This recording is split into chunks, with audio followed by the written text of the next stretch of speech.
Guys, magmumotor kami ngayong araw at magdudukati kami.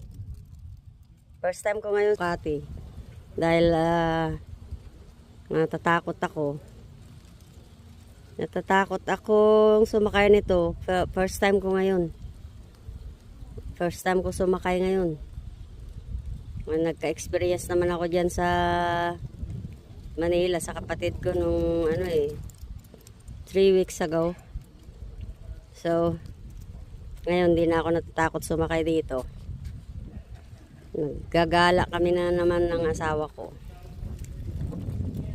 Kaya Ducati muna tayo ngayon. Yung Gold Wings naman susunod. Let's go! Let's go ride! Let's go ride!